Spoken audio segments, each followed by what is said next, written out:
If you think a successful woman's life in Manhattan is all about glamour, prepare for a major shock. I'm Olivia Bennett, 34, a marketing manager in the heart of Chelsea. I had it all, except for one thing: a husband. How much does loneliness cost? What you're about to hear is a chillingly true story about married life. On a freezing December night in Chelsea, I met a man who seemed like destiny, a warm breeze in the harsh winter. He walked into my life with a question. "Beautiful, your glass is almost empty, but I don't want this conversation to end." And from there, a marriage contract began. Do you believe in destiny? Me, I just know that one small piece of paper opened the gates to a hell I never imagined. Come with me and explore this story full of surprises. I asked myself, can a wedding ring save me from loneliness? Or will it kill my freedom? That December night, Chelsea was bone-chilling. I sat alone at the rooftop bar of the Highline Hotel, a whiskey in hand, watching Manhattan's lights twinkle. I'd just been promoted to marketing director at a big media company, something my mom couldn't care less about, as long as I had a husband. My hollow laugh dissolved into the biting cold air, and I pulled my shawl tighter around my neck. Then he appeared, Ethan Spencer, like a warm breeze in this city winter. He didn't approach immediately, but stood a few steps away, his gaze sweeping over the noisy crowd before settling on me. A slight smile played on his lips, mysterious yet incredibly captivating. He wasn't rushed, just observing, as if weighing something very important. I felt his gaze, a mix of discomfort and curiosity creeping in. I turned away, pretending to be engrossed in my half-empty whiskey glass. But then a low, captivating voice echoed next to me, not too close but enough to make me jump. Alone in a crowd? Or waiting for someone who can see into your soul? Your glass is almost empty, but I don't want this conversation to end. I looked up, meeting Ethan's deep gaze. A slight smirk, confident and challenging. He wasn't just some guy trying to pick me up. There was something in his eyes and words that made me feel dangerously drawn in. I didn't know then that seemingly harmless remark was the key that would unlock the labyrinth I was about to enter. He started talking. "Beautiful, your glass is almost empty, but I don't want this conversation to end." Ethan wasn't just a charming man. He had a strange allure, a subtlety in every word, making it impossible for me to ignore him. He wasn't pushy or flashy, just quietly refilled my empty whiskey glass. A subtle gesture of gallantry. "I can buy you another drink," Ethan said, his eyes full of scrutiny yet equally inviting. "In return, tell me what makes a beautiful woman look so sad during the holiday season." I let out a dry laugh. "I'm not sad," I replied, trying to sound indifferent. "I'm just wondering, what's the real value of a marriage certificate?" Ethan smirked, a flicker of an unreadable light in his eyes. "Enough to change two people's destinies, or destroy one." Those words, looking back, were like a grim prophecy. The day we sat down to sign the marriage certificate, there were no flowers, no guests, just Ethan, me, and an old lawyer he'd arranged. The atmosphere in the small law office was more suffocating than any Chelsea winter I'd ever experienced.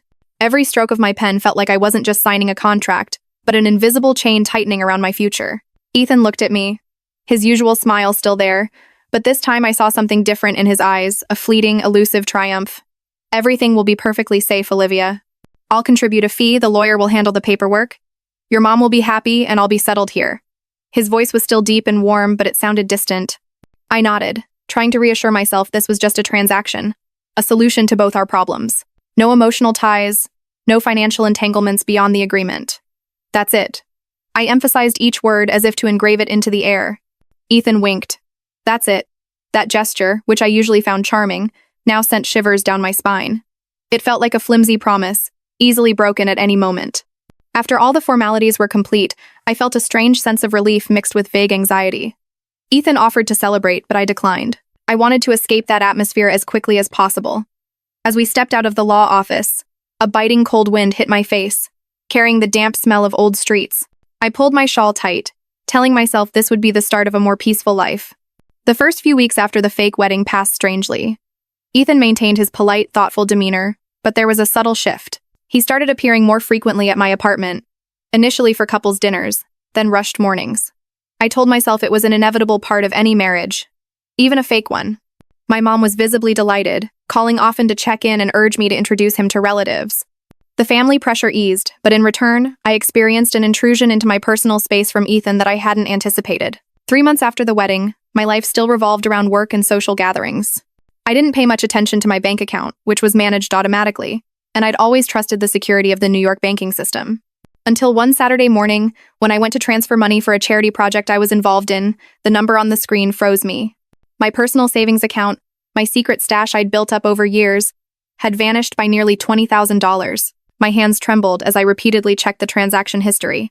There were strange expenses, large transactions at electronics stores, upscale restaurants, even a financial consulting firm I'd never heard of.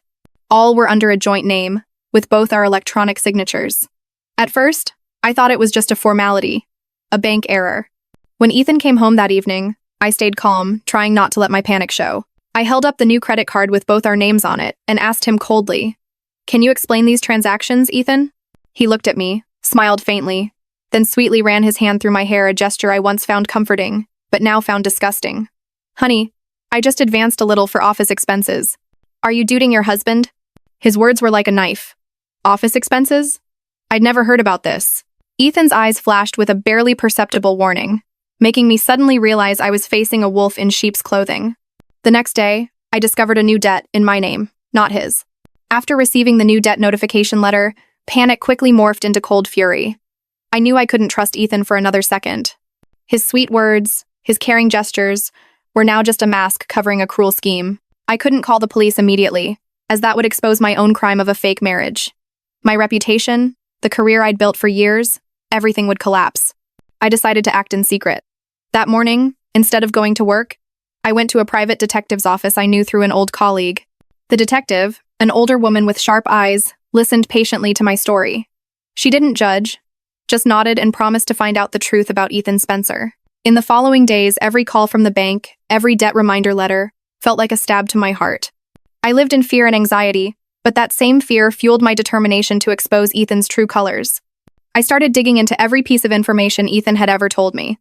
His company in Canada, the New York branch, his visa issues. It was all vague, lacking proof. Ethan remained nonchalant, even feigning concern, asking about my work. Every time he touched me, a wave of disgust surged through me. And then, after a week of extreme tension, the call from the detective's office came. The detective's voice on the other end was calm but gravely serious. I had married a ghost. The news from the detective was a dagger to my heart. Ethan Spencer didn't exist. His passport was fake. Everything I had believed about him was a perfectly staged act. I hadn't just lost money, I'd lost my dignity. And more importantly, I realized I had put my trust in a perfect con artist, with no trace of humanity. The feeling of betrayal, of being exploited, pushed me to the brink of despair, but it was also at that moment that my fighting spirit burned brighter than ever. That night, I couldn't sleep.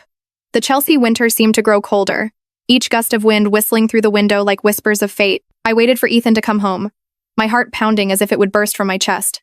Anger, fear, and even my own foolishness intertwined into an indescribable emotion. Around midnight, the clinking of keys in the lock echoed, breaking the deathly silence in the kitchen. Ethan walked in, carrying the cold of the night and a strange perfume scent. He still maintained his calm demeanor, even offering me a tired smile. "Honey, why aren't you asleep yet?" I stood there, in the cold kitchen, the Chelsea streetlights casting shadows through the curtains, illuminating my face. "Who are you?" My voice trembled slightly, but I tried to keep it steady. "Who is Ethan Spencer, really?" Ethan paused, the smile on his lips slowly fading. His eyes became cold, distant, with none of the warmth they'd held when we met at the High Line. He slowly advanced towards me, the smirk returning. But this time, it was filled with contempt. "Olivia, you know what?" he whispered, his voice laced with mockery. "You're too smart but too lonely to refuse me. That's the truth."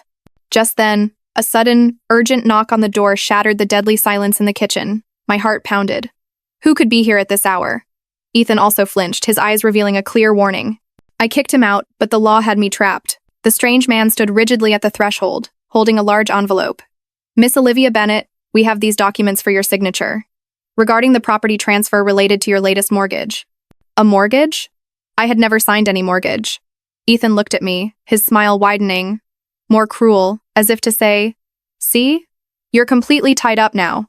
I understood I wasn't just dealing with a con artist. I was being dragged into a more complex and dangerous web than I had imagined. I kicked Ethan out of the house immediately. Fury erupted, overshadowing my fear. I called the police, but the officer's voice on the other end froze me. "Your marriage certificate implicates you in aiding illegal immigration if you press charges." My personal lawyer, a longtime friend, also advised me to keep silent, to erase all traces, or I would lose my reputation entirely. My whole world seemed to collapse beneath me. I was bound by the very marriage certificate I had signed, with no escape. That night, I didn't sleep. I sat in my dark apartment, the lights from Chelsea casting shadows through the window, enough to clearly see the chaos in my mind. I had been confident I was smart, strong, but now I was trapped in this elaborate snare. The next morning, As I opened my laptop to start work, an anonymous email popped up on the screen. The subject line was unremarkable, but the content inside made my blood run cold. If you want to keep quiet, transfer $50,000 so your dear husband doesn't report you for fraud. Attached was a link to a short clip. My hand trembled as I clicked. The screen showed images of me and Ethan, in intimate marital moments I thought were private in our bedroom. My heart stopped. My throat went dry. He had installed a camera in my bedroom. I had become prey in my own home. The anonymous email threat and the intimate clip pushed me to the brink of despair. I fell into a deep hole. Expose him and I'd be guilty of a fake marriage, losing my reputation. Stay silent, and I'd lose money and my autonomy. The Chelsea winter had never felt so cold. It felt like it was squeezing me, forcing me to face a harsh choice. But in that darkest moment, an idea sparked. I had to strike first. I immediately blocked that anonymous email address, not out of fear, but to make Ethan think I was panicked and easily submissive. I monitored his every move, memorizing his habits, every word he said. I feigned weakness, showing fear and despair, to make him believe he had completely controlled me. After a few days of tense silence, I decided to make the first move. One evening, when Ethan returned to the apartment, I deliberately called him into the kitchen. I tried to keep my face as calm as possible, even though a fire of anger was burning inside me. I suggested a smooth negotiation, pretending to want to resolve everything quietly. While talking, I cleverly placed a tiny voice recorder in my jacket pocket and a hidden camera in a corner of the kitchen, out of Ethan's sight. "I know I was wrong, Ethan," I said, trying to make my voice tremble. "How much do you want for all of this to end quietly?" Ethan smiled triumphantly, stepping closer to me, his eyes full of contempt. "Oh, Olivia, you finally realized, huh? I just want to get what I deserve." He went on and on about the money I owed, the $50,000 he'd demanded in the email, along with threats to release the clip if I didn't cooperate. Every word of his, every single phrase about blackmail and fraud was clearly recorded by the voice recorder and camera. I felt a surge of disgust, but I still managed to keep a resigned expression. Ethan had spilled everything, believing he had the upper hand. He flashed a self-satisfied smile, then smirked and whispered in my ear, as if savoring his victory. But Ethan whispered, "You think you're the only one setting traps?" Just when I thought I had won, when Ethan confessed everything to the hidden recorder and camera, his eyes suddenly glinted with a strange light. "You think you're the only one setting traps?" he whispered. A mysterious smile appearing on his lips, no longer mere triumph, but something more horrifying. He reached out and touched my hair, tugging gently, and I realized he was touching the voice recorder I had hidden. He knew. A jolt ran down my spine. I thought I had him, but it turned out he was always one step ahead. Ethan pulled out the voice recorder and slammed it onto the floor. It shattered into pieces. He looked at me, his eyes as if wanting to devour me. "Don't think you're smarter than me, Olivia. In this game, I'm the one who makes the rules." I stood there stunned, a wave of despair washing over me. All my efforts had turned to ashes. But Ethan wasn't done. He pulled out his phone and played another video. The screen showed my own bedroom, with a direct, clear angle, every tiny detail visible. In it were our most private moments, times when I was completely off guard, completely trusting in a fake marriage I thought I was controlling. The sight of Ethan casually showing off the bedroom clip choked every breath out of me. He didn't just want money, he wanted to destroy me, to turn me into his puppet. I understood. There was only one way to act before he could release that clip. Despair transformed into an iron will, cold and sharp. I knew I couldn't confront him directly. Ethan was too cunning, and I didn't want to get tangled with the law again. With my background in marketing and communications, I knew the power of public opinion. I decided to use the very weapon he used to threaten me, images and information, to turn the tables. I contacted Sarah, a seasoned investigative journalist I'd known from a major media campaign. She was known for not shying away from exposing the truth, and most importantly, she knew how to protect her sources. I laid out the entire story, from our first encounter to the blackmail evidence. Sarah listened intently, her sharp eyes like laser beams. "Miss Bennett," she said after I finished, "this isn't just a scam. This is a story worth breaking to shatter the reputation of a wolf in sheep's clothing." We meticulously planned. I decided to choose the location where everything began, the Highline Hotel rooftop bar. It held symbolic meaning, a cruel circle that needed to be closed. I arranged to meet Ethan there one weekend evening, using the excuse that I wanted to make amends and discuss a final solution. Given his arrogant nature, he surely wouldn't refuse an opportunity to assert his power. That night, the Chelsea wind howled more fiercely than ever, like a premonition of the storm to come. I walked into the rooftop bar, in a simple yet suggestive black dress, as if I were attending a funeral for my own past. Ethan was already waiting at our old table, his glass of red wine sparkling under the dim lights. He still looked sophisticated, but I saw the cruelty and greed in his eyes. I knew this was the final game, and I had to be the winner. You came, Ethan said, his cryptic smile trying to pierce my soul. He didn't know that behind a shimmering decorative screen in a secluded corner, Sarah and her team were waiting, cameras hidden and ready to record every word, every gesture. This reconciliation dinner wasn't just a meeting. It was a stage where I would expose the true face of the man who had ruined my life. I sat down across from Ethan, keeping my face as calm as possible, even though a fire of anger burned within me. The cold wind from the Hudson River blew in, but I no longer shivered. I had prepared thoroughly for this moment. I began the conversation gently, recalling our first memories. That freezing December night right here. Ethan listened, occasionally smirking, thinking I was trying to cling to him or show weakness. The reconciliation dinner was just a stage. You came, Ethan said, his cryptic smile trying to pierce my soul. He didn't know that behind the reflective mirrors and glittering lights of the Highline Hotel rooftop bar, Sarah and her team were already set up. Cameras hidden in flower vases, tiny microphones taped under the table, and even telephoto lenses from the building across the street, all perfectly calibrated to capture his every word, every gesture. The entire area where we sat had been subtly soundproofed, ensuring that everything he said wouldn't leak out, unless we wanted it to. This reconciliation dinner wasn't just a meeting. It was an elaborately staged performance where I would expose the true face of the man who had ruined my life. I sat down across from Ethan, keeping my face as calm as possible, though a fire of anger burned within me. The biting Chelsea wind blew through, but I no longer shivered. I had prepared for this moment. I began the conversation gently, recalling our first memories. That freezing December night right here. Ethan listened, occasionally smirking, thinking I was trying to cling to him or show weakness. Ethan, can we negotiate? And why did you do this to me? You know we had real feelings for each other. Ethan laughed loudly. Now, I'll even admit it, there was a little bit of feeling, or rather, pity for you. But no, I had this whole plan ready for you from the start.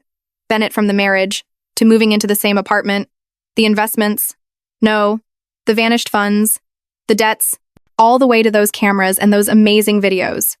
It was all part of the plan, Olivia. I tried to keep my face calm and weak, letting him reveal everything, like his final confession before the whole court. Ethan continued. You really were the fattest, juiciest lamb I'd ever encountered. Disgust surged through me. I looked him straight in the eyes, trying to hide my contempt. You think I don't know? I thought to myself. Well done, Ethan. You've changed and shown your true colors. I'm so disappointed in my own foolishness. But now it's time for me to change everything, Ethan. You don't think I'll just let this go? I said coldly, then subtly glanced towards a large decorative screen in the corner of the bar where Sarah was signaling. You seem to forget one thing, Ethan. I'm a marketing professional. I know how to turn a story into breaking news, and how to turn someone like you into a nobody. His confidence dissolved, replaced by panic. He looked around, searching for an escape, but all exits were within the team's control. His eyes showed a mix of anger and despair. You. What are you saying? Ethan stammered, trying to maintain his last shred of composure. Ethan started to stand up, but he realized he was surrounded. He looked at me, his eyes full of hatred, and gritted his teeth. Suddenly, he reached out, not to attack, but to grab the wine glass on the table, intending to throw it in my face. Go ahead, I said, my voice calm without a hint of fear. And the whole world will know your true colors. Just as he was about to hurl the wine glass, a sharp click rang out. From Sarah's table, a flash erupted, capturing the exact moment he made his move. He froze, his eyes filled with panic and rage. He knew every action of his was being recorded.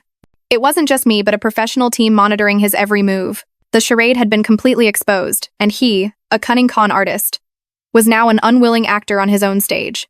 In the dazzling light of the flash, he let out a roar of rage and helplessness. He looked around, searching for an escape, a last chance to break free from this intricate trap. But every path was blocked.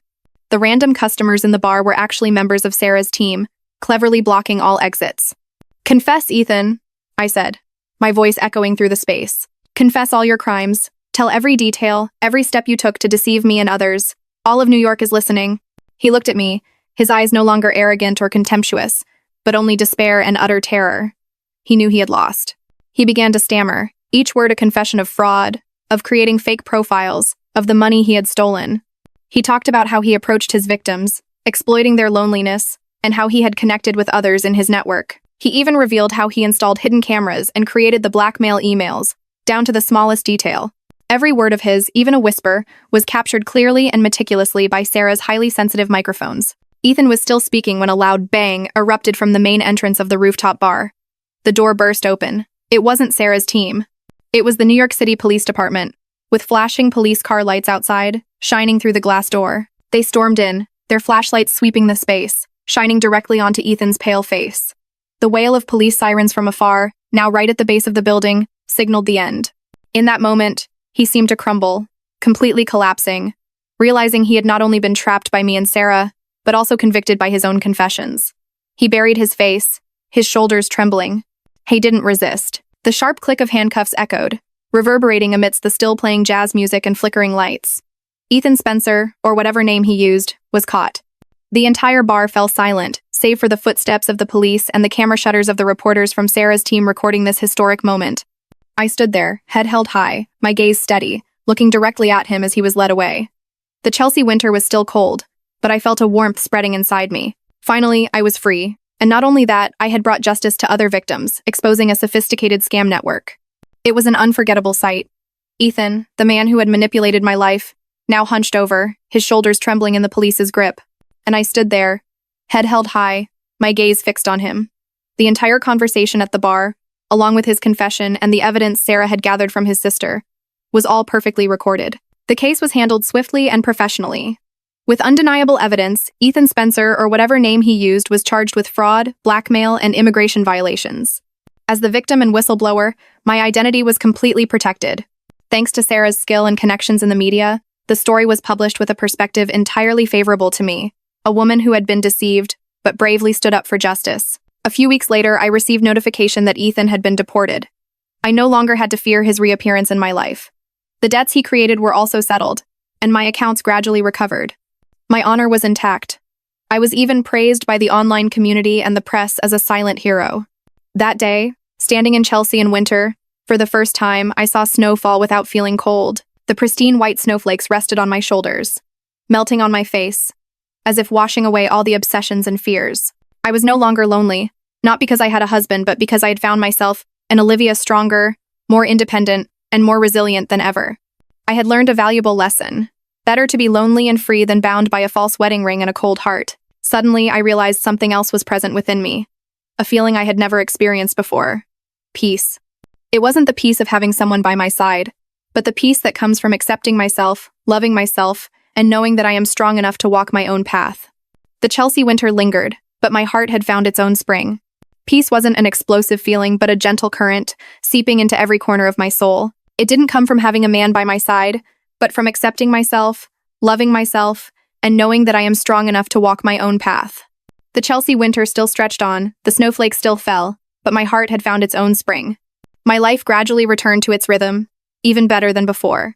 My reputation was restored, and I even became known in the community as a symbol of resilience. I received many interview invitations, new and challenging projects, but I was no longer seeking external validation. I found my worth within myself. My mom, after all this, also gradually understood. She no longer pressed me about marriage or children. Instead, she called to ask about my work and life. She seemed to see the change in me, a more mature and confident Olivia. And then, one day, I received a strange letter. No sender's name, just a postmark from a faraway country. I opened it. Inside was a faded old photo of a happy family. The man in the picture resembled Ethan, but younger, with a warm smile. No hint of cruelty. On the back of the photo, there was a scrawled message. He once had another life. The faded old photo of a happy family, with the scrawled message, he once had another life. I held the photo, a jumble of emotions swirling inside me. It was like the last piece of a puzzle I never thought I'd find. Was this a warning? Or a heartbreaking truth about the man who had once ruined my life? I was about to throw the photo in the trash, just like I had thrown away my painful past. But just then, my phone vibrated. A message from an unknown number, no name, no profile picture. The content was just 2 words. Cold as the icy Chelsea winter. Be careful. My heart pounded. Ethan? He had been deported. He couldn't come back. Or was it an accomplice? Someone else in that network whose surface I had only just scratched? My heart suddenly tightened. The peace I had just found seemed to be nothing more than an ephemeral dream. The Chelsea winter suddenly became gloomy and ominous, as if to say that my story hadn't truly ended. I tried to call the number back, but there was no signal. I checked my messages, my social media accounts, searching for any unusual signs. Nothing. Just a mysterious message, suddenly appearing and disappearing like a ghost. I couldn't sleep that night. Every small sound made me jump. I looked out the window. The snowflakes were still falling, but they no longer held their serene beauty. They were like fragments of a mirror, reflecting the unease in my heart. I had defeated Ethan, I had regained my freedom, but perhaps the real battle had only just begun. The next morning, as I stepped out of my apartment for work, a black, unmarked envelope was tucked under the door. Inside wasn't a threat, but a handwritten note with a question. Do you think the price of freedom is always paid in blood? And alongside it, a withered white rose, next to an old silver wedding ring, not mine, but one I'd seen somewhere before, in a dream, or a forgotten memory. The Chelsea winter dragged on, but I knew a new, darker chapter had just begun. The black envelope tucked under the door was like a curse, tearing apart the fragile piece I'd just found. Do you think the price of freedom is always paid in blood? The trembling handwriting, along with the withered white rose and the old silver ring, not mine, but eerily haunting. It evoked a chilling sense of familiarity, as if I'd seen it somewhere before, in a dream or a buried memory. The Chelsea winter continued, but I knew a new, darker chapter had just begun. I couldn't take my eyes off that silver ring. It wasn't mine, nor Ethan's, but its image kept lingering in my mind, linked to an indescribable feeling of unease. I tried to rummage through my memory, but everything was hazy. And then, a call came. An unknown number. I hesitated, but answered anyway. The voice on the other end whispered, distorted, as if processed through a voice changer. The voice whispered, "He wasn't the only one. There are others looking for you." I took a deep breath, my heart pounding. "Who are you?" I asked again, my voice trembling. "And who is he?" "You'll find out soon enough," the voice replied, then let out a cold, triumphant cackle. "That ring, it belonged to your predecessor. He always had phantom wives before it was your turn, Olivia." Immediately, the line went dead. My phone slipped from my hand, hitting the floor with a clack. My predecessor? Ethan wasn't the only con artist, and I wasn't the first victim? The silver ring, the withered rose, and those vague memories suddenly connected into a terrifying picture. I had escaped one devil, but perhaps I had only just stepped into another labyrinth, infinitely larger and more dangerous. The Chelsea winter was like a curtain hiding horrifying secrets, and I suddenly realized I was being pulled into a deadly game by people whose faces I didn't even know. The dry clack of the phone hitting the floor was like an end to my fragile peace. Your predecessor. The words echoed in my ears, suffocating me. Ethan wasn't the only one. I wasn't the first victim. A sophisticated scam network, long established. And I was just one link in a long chain of victims. The old silver ring, the withered rose, and those fragmented memories suddenly connected, forming a chilling picture. I rushed to my desk, opened my laptop, and dug through all the information the detective had sent me about Ethan. Every tiny detail, every seemingly meaningless line, now carried new significance. I started searching for similar fraud cases, successful, lonely women lured into fake marriages in New York and other major cities. The internet became my ally, but also a giant information trap. I found a few old, largely unnoticed articles about women who mysteriously disappeared or were financially ruined after quick marriages. Fear surged. Were those predecessors still alive? Or had they become ghosts like Ethan? That night, I couldn't sleep a wink. The Chelsea winter wind howled through the window, carrying strange noises. Every shadow, every sound made me jump. I no longer felt safe in my own apartment. The luxurious Chelsea apartment suddenly became a cage, and I was the trapped bird. And then, I remembered a small detail the detective had mentioned when sending Ethan's report. An auxiliary email address he had used. An anonymous account created long before I met him. I had dismissed it, thinking it wasn't important. Now, I decided to check it again. When I logged into that auxiliary email account, it wasn't ordinary messages that appeared, but a complex series of encrypted messages between Ethan and another mysterious figure, a mastermind behind all the schemes. Amidst those indecipherable encrypted lines, one sentence clearly stood out, like a sharp blade plunging straight into my heart. Olivia Bennett. This one's a tough catch, but she'll fall soon enough. And her ring will be yours next. Immediately, my computer screen flickered off. Not due to a power outage. This was an external intervention. A ghost had returned not to blackmail, but to finish me off. And I, in this labyrinth, was all alone. Everything went dark. A ghost had returned not to blackmail, but to finish me off. And I, in this labyrinth, was all alone. I sat stunned in the dark, my breath ragged. Not a technical glitch. This was a warning. They knew I had found something out. They were watching me. The feeling of being watched, of being trapped in the darkness, was even more terrifying than fear itself. I turned on my phone flashlight, its weak beam illuminating the room, but it couldn't dispel the darkness engulfing my mind.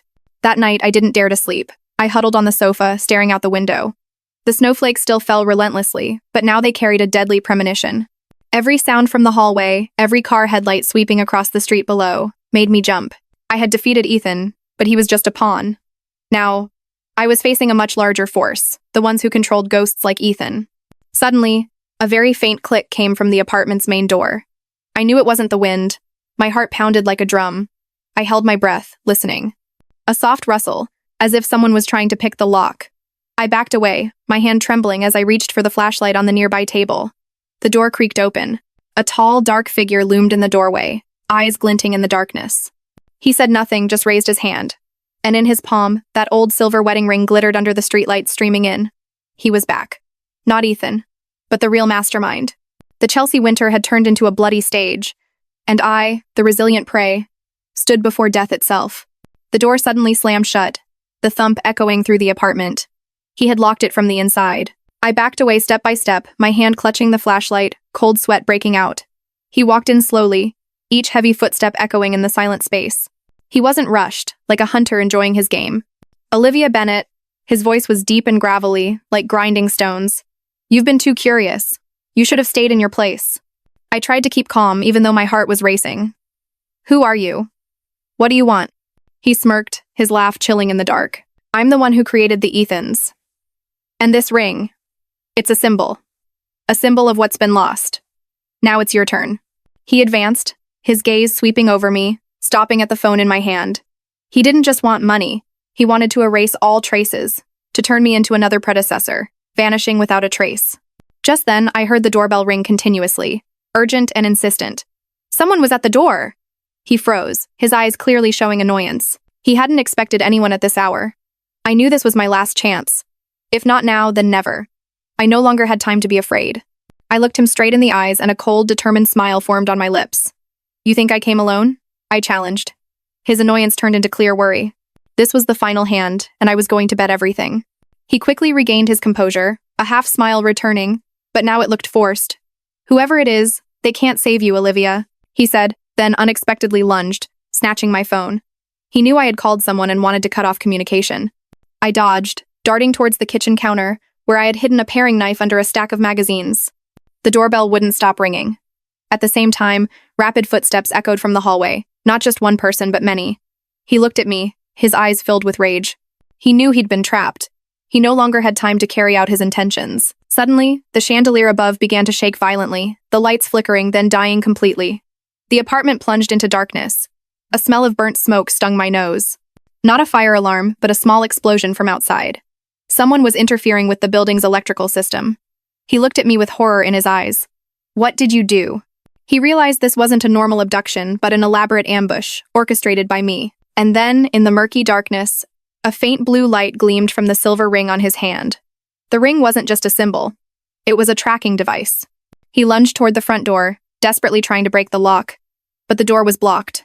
He turned back, his eyes full of hatred, as if wanting to tear me to pieces. You'll pay for this, Olivia, he yelled. Just then, a dazzling white light from outside pierced through the crack in the door, followed by the sharp click of a camera. Sarah and her team had infiltrated the building's security system, activating flashes and recording the entire scene. He, caught in the flashing light, was blinded, clearly panicked. He quickly raised a hand to shield his face, but it was too late. I had enough evidence. The distant wail of police sirens grew closer and clearer. He knew he had nowhere left to run. He rushed towards the window, trying to escape via the balcony. But I had anticipated this move. The moment his hand touched the window, a crack rang out. The window had been locked from the outside. He looked at me, his eyes no longer angry or contemptuous, but filled with utter defeat. The Chelsea winter witnessed the con artist's final act, and I, Olivia Bennett, was finally completely free. The police burst in, their flashlights sweeping the room. He didn't resist. The click of handcuffs sounded again, ending the nightmare. After that night, my story became front-page news, not just because of the thrilling nature of the case, but also because of the powerful message it conveyed. I became the voice for women who had been victims of sophisticated scams, those who had been pushed to their limits by loneliness and societal pressure. Ethan and his entire network were exposed. That silver ring was indeed the organization's mark, used to track and control victims. My predecessors, the women who had gone missing or been ruined, were finally found and justice was served. I stood in Chelsea, on a day of heavy snowfall. This time I didn't feel cold. I watched the pristine white snowflakes melting in my palm, bringing a sense of purification. I had learned a valuable lesson. Marriage isn't the salvation for loneliness. A woman's worth isn't in whether she has a husband or not, but in her independence, resilience, and ability to overcome adversity. I realized that it's better to be lonely and free than bound by a fake wedding ring and a loveless marriage. Never underestimate small signs, those unsettling gut feelings. Intuition is a crucial companion. And when facing difficulties, resilience and the will to fight to protect yourself are your strongest weapons. Every relationship, especially legally binding agreements, requires transparency and clarity. Blind trust and a lack of due diligence can lead to unforeseen consequences. I wasn't alone in this fight. Trusting and seeking help from professionals, detectives, journalists was a key factor in my victory. Don't be afraid to speak up and seek support when in distress. The Chelsea winter stretched on, but my heart had found its own spring. It was the spring of freedom, of courage, and of a brand new Olivia. I was no longer afraid. I had found peace, not from avoiding danger, but from confronting it and winning.